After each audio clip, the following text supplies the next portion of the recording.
Hello everybody, it's the old SwampRanger back with you. It's been a while, but I guess everybody knows how life can be sometimes, just kind of gets in the way.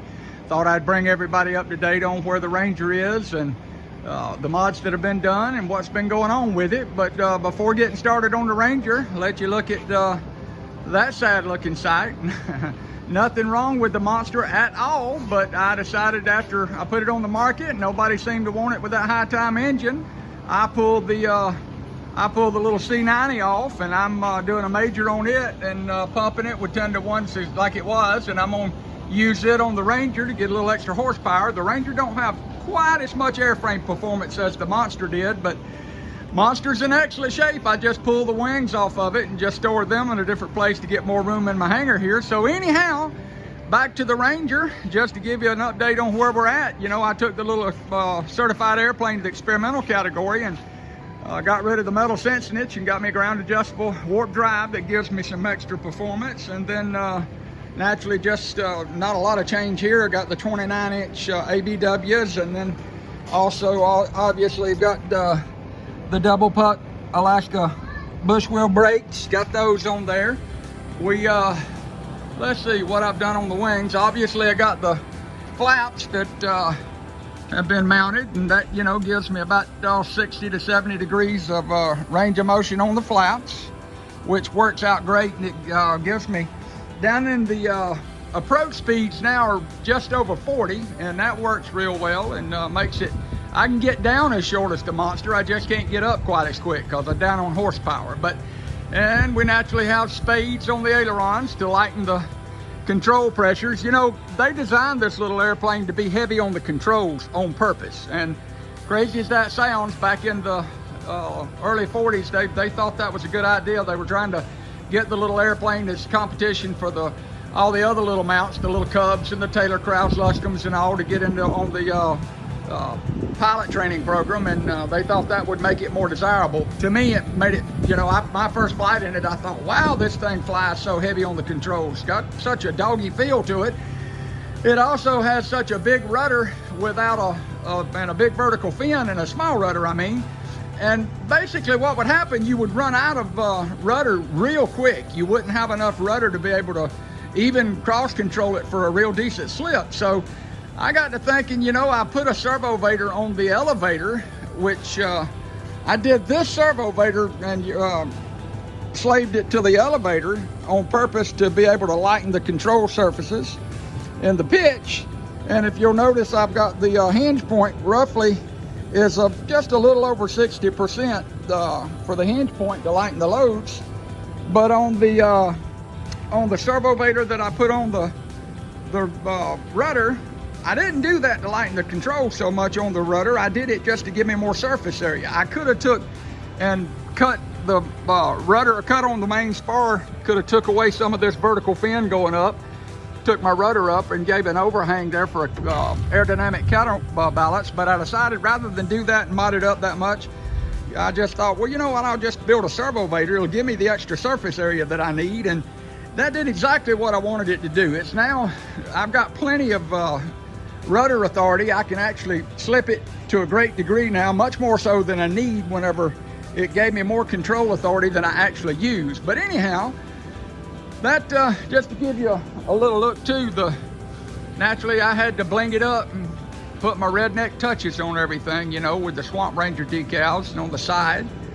But to give you a look inside the cockpit here as well, this is basically the inside here. It's just, I've done nothing to it.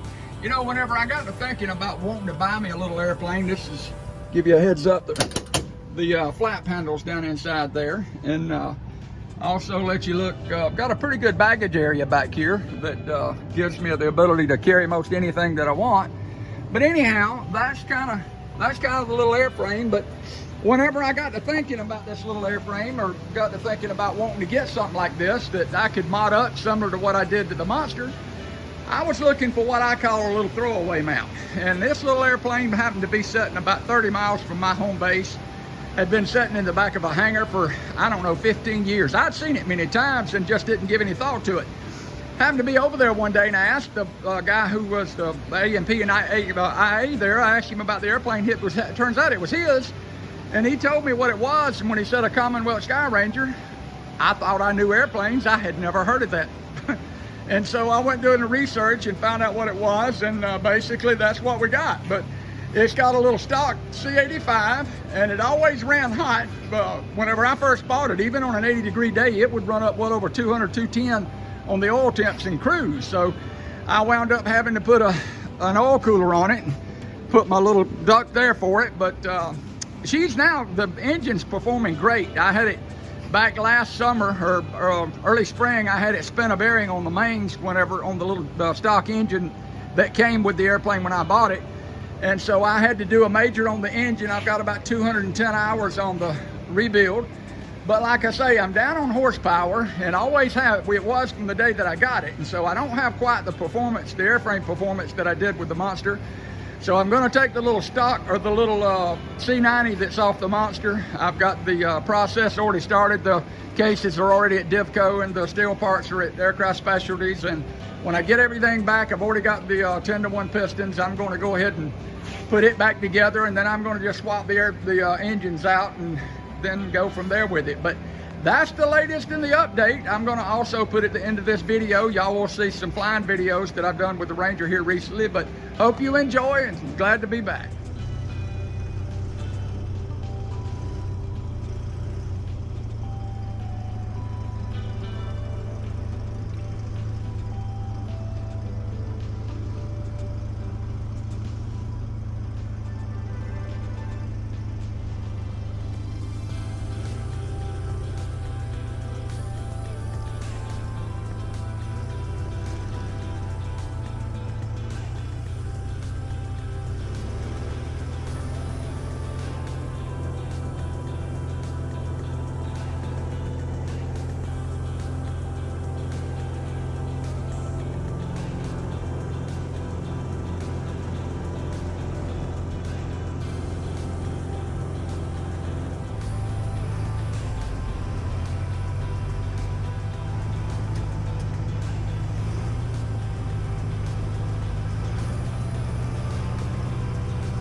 Oh shit.